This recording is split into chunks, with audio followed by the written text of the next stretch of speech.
Bismillahirrahmanirrahim. Assalamualaikum warahmatullahi wabarakatuh.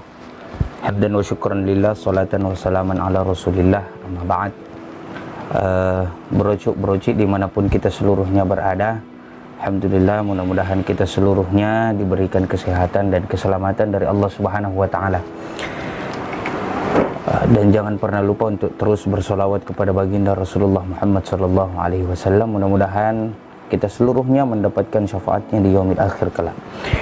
Brocuk dan brocik dimanapun kita seluruhnya berada, malam hari ini suasana di lokasi saya ini, di studio saya ini sedikit berbeda dengan suasana seperti biasanya. Kenapa? Karena memang malam hari ini kami record, saya bersama tim record ingin mereaction oleh salah satu ustadz, salah satu bisa dibilang ahli dalam bidang spiritual, ya, masalah hal-hal yang gaib-gaib. Beliau ahlinya yang belakangan ini viral. Oleh karena itu saya berinisiatif bersama teman-teman tim kru Muhammad Irsyad Abdullah Channel untuk membuat satu konten, satu video yang berisikan reaction dari video-video atau konten-konten ustadz tersebut. Ustadz siapakah beliau? Beliau Al-Ustadz Ad-Da'i Kang Ujang Bustomi. Jadi Kang Ujang Bustomi ini asalnya dari Cirebon. Beliau ahli dalam bidang yang gaib. Kemudian beliau juga praktisi, beliau juga diberikan kelebihan oleh Allah Subhanahu wa ta'ala, bisa mengobati penyakit-penyakit yang tidak terlihat oleh mata, entah itu santet, santet dan kawan-kawannya lah.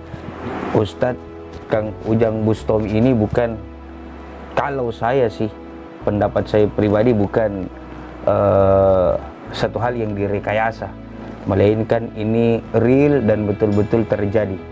Menurut pengamatan saya, menurut penglihatan saya, menurut rasa saya, karena kalau kita berbicara persoalan gaib, pasti kita berbicara persoalan rasa.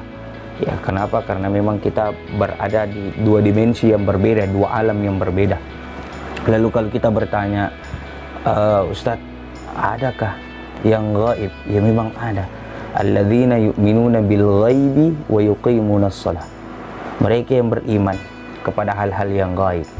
Jadi memang satu hal yang gaib itu ada. Jadi kalau Nabi bilang Kang Ujang setan belek, santet, genderuwo, pocong, ya itu memang ada, cuman bukan untuk satu hal yang untuk kita takuti, bukan. Jadi memang kita harus takut hanya kepada Allah, kita harus tunduk patuh hanya kepada perintah Allah Subhanahu wa ta'ala. Oke, oleh karena itu brocik-brocik, langsung saja kita masuk ke videonya. Coba kita lihat video dari Kang Ujang Bustomi. Di sini saya sedikit akan berkomentar. Kita pilih saja video yang terbaru, yang baru-baru saja membuat perhatian saya itu terfokus kepada video yang baru ini. Karena di video ini ada 3 dukun santet yang mengundang Kang Ujang untuk melakukan silaturahmi, bicara-bicara, cerita-cerita, tapi ujung-ujungnya Kang Ujang ini dikeroyok atau diborongi, ini bilang orang Makassar, bro. Jadi Kang Ujang ini diundang oleh 3 dukun santet paranormal untuk mempertanyakan, ada apa ini Kang Ujang? Kenapa ini Kang Ujang? Apa misinya ini Kang Ujang mendatangi banyak dukun santet di daerah Jawa, ya, sehingga membuat dukun-dukun santet yang lainnya itu, paranormal yang lainnya itu merasa terganggu. Kenapa? Karena mereka menganggap ya menjadi paranormal, menjadi ahli spiritual, ya, menjadi praktisi itu adalah piring makannya, jadi tempatnya cari uang yang begitu. Jadi mereka menganggap, dukun-dukun santet ini menganggap Kang Ujang ini ada memutus piring makannya atau nakasih pice piring makannya, tahu. Jadi diundang oleh 3 langsung. Nah, kita coba lanjut. Aku jadi saya ingin undangan. Kita ke makan gue Nah, di sini kita lihat dukunnya sudah mulai memuncak emosinya. Jadi lihat. Settingan di bohong-bohongan. Kita pengen perlu penggemar Ujang Busto. Kita saya juga tidak terima ya. Teman saya didatangin, diulang orang. Terus mau apa? Saya ini langsung. Tuh, ada yang sudah terbawa emosi, bro.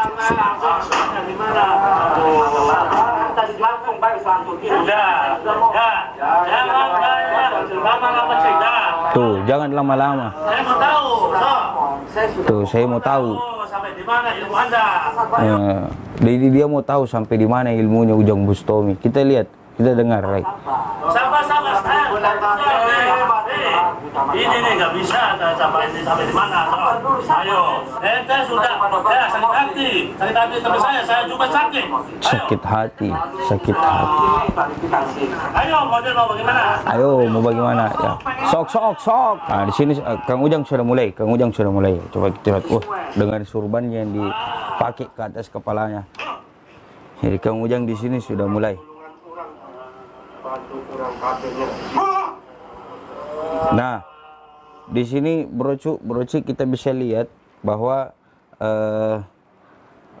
dukun yang ini sudah duluan menyerang Kang Ujang, tapi Kang Ujang dia sementara asik membaca amalan-amalannya. Yang saya pahami, yang saya ketahui bahwa amalan Kang Ujang itu adalah 3 ayat terakhir surah Al-Baqarah kalau saya tidak salah. Lillahi ma fis samawati wa ma fil ardi wa in tubdu ma fi, dan seterusnya sampai la yukallifullahu nafsan illa wus'aha. Dan itu Kang Ujang pergunakan untuk membentengi dirinya. Jadi ini sudah terbentengi dengan amalan-amalan yang Kang Ujang lakukan. Ini yang saya garis merah bro, itu sudah terbentengi. Jadi Kang Ujang sudah terbentengi oleh serangan-serangan yang dadakan. Nah, ini sudah mulai menyerang ini. Sudah mulai ada yang keluar, terpancar. Tapi terbentengi ini di mental serangannya. Nah, kemudian kita lanjut. Seru ini bro, seru. Nah, kalau ada yang bertanya, kenapa sih Kang Ujang kalau ngumpulkan tenaga itu mesti geleng-geleng kepala? Ya karena memang geleng-geleng kepala itu mengundang aura-aura positif dari atas,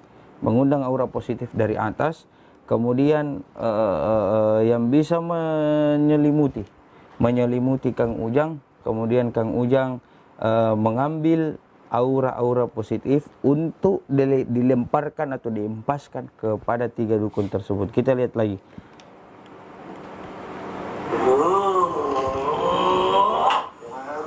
Nah,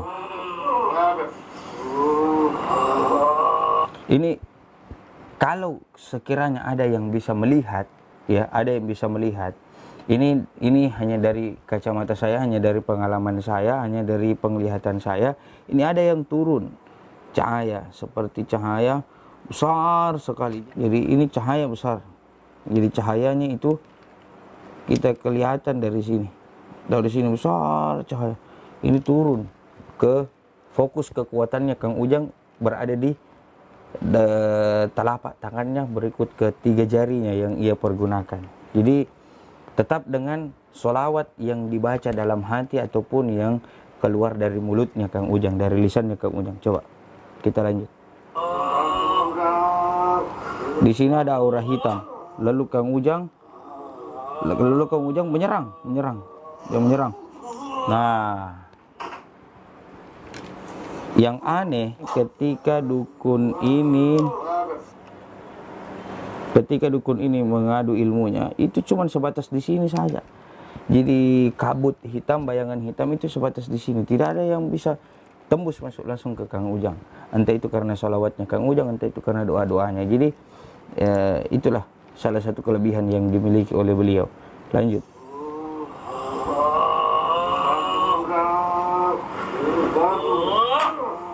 Tuh, menyerang tidak tembus-tembus bro. Nah, ketika Kang Ujang menyerang, ketika Kang Ujang menyerang Bro Cu, itu dari sini semua, dari sini awalnya, dari sini kemudian menghantam sini. Makanya ini dulu yang duluan terlempar, ya. Ini yang paling parah sebenarnya. Kenapa? Karena dia yang kena ujungnya ilmunya, di ujung ilmu itu kena. Jadi lanjut Bro Cu. Ini Kang Ujang coba mengumpulkan kembali tenaga-tenaganya, ya. Wah, lalu diserang kembali sampai triplex itu bolong, hancur itu triplex di belakang. Kemudian Kang Ujang kembali mengumpulkan tenaganya. Jadi memang ada saya lihat gestur-gestur untuk mengumpulkan tenaga dalam. Ada gestur untuk mengumpulkan tenaga dalam, Bro. Nah, di sini kita lihat ini salah satu dukun ini, paranormal ini memanggil ini. Lalu memanggil ini juga untuk disatukan semua. Ini bertiga dikumpulkan ilmunya, dipersatukan, kemudian menyerang Kang Ujang. Oke, lanjut.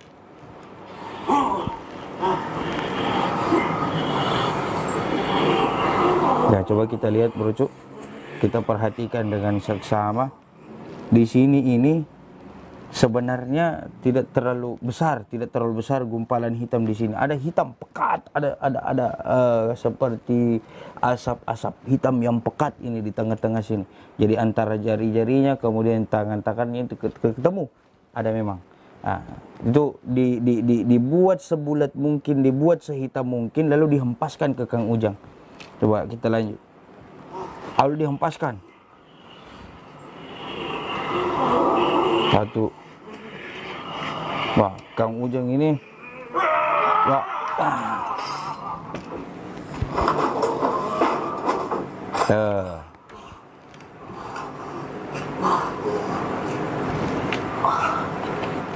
Nah, ini yang saya juga selalu berpikir bahwa ini Kang Ujang jadi ini real, karena Kang Ujang juga kena di sini. Kang Ujang kena tepatnya di sebelah kanannya, perut sebelah kanannya itu kena. Jadi dia ada dimasuki seperti paku. Jadi memang kalau di daerah Makassar jarang kita dapati ada santet yang langsung keluar pakunya apa, tapi kalau di daerah Jawa itu luar biasa paranormalnya, dukun santetnya apa dan semua paranormalnya itu luar biasa, memang sakti. Makanya Kang Ujang agak kesulitan menghadapi 3 orang ini. Ya setidaknya ada cahaya putih yang menyelimuti Kang Ujang, sehingga ilmu itu yang hitam tadi itu yang saya lingkari merah itu tidak bisa tembus, cuman bias-bias dari santetnya itu tembus ternyata. Jadi hal-hal yang kecil yang tembus, Bro. Makanya Kang Ujang di sini langsung terkapar. Tuh kita lihat. Tuh sampai muntah. Jadi broci, kemudian Kang Ujang memerintahkan kameramennya untuk mengumandangkan azan supaya menetralisir apa yang Kang Ujang kena di dalam perutnya, untuk dinetralisir. Nah, saya rasa sampai di situ, Bro. Terus komentar saya bahwa apa yang dilakukan Kang Ujang, apa yang dilakukan Ustadz Ujang Bustami ini sudah sangat amat benar dan tepat. Dan terakhir saya ingin sampaikan, saya pribadi dari Sulawesi Selatan mendukung gerakan membasmi dukun santet dari Kang Ujang Bustami. Mudah-mudahan Kang Ujang Bustami sehat walafiat, dilindungi oleh Allah Subhanahu wa taala. Salam dari saya Al-Fakir Muhammad Irsyad Abdullah. Mudah-mudahan sehat terus Kang Ujang. Mudah-mudahan kita selalu dalam lindungan Allah Subhanahu wa taala dalam menyebarkan salawat. Kata Kang Ujang, salawat istighfar. Mudah-mudahan kita seluruhnya mendapatkan syafaat Nabi Allah Muhammad sallallahu alaihi wasallam. Oke, sekian dari saya Muhammad Irsyad Abdullah, dan jangan pernah lupa dukung terus channel saya Muhammad Irsyad Abdullah channel dengan cara subscribe, nyalakan loncengnya, like and share sebanyak-banyaknya. Share kepada datuk, tita, tak upa, tak bapak, tak mama, tak tetangga, tak sepupu, tak semuanya, Bro, supaya tambah semangat lagi bikin kontennya. Oke, saya Muhammad Irsyad Abdullah. Assalamualaikum warahmatullahi wabarakatuh.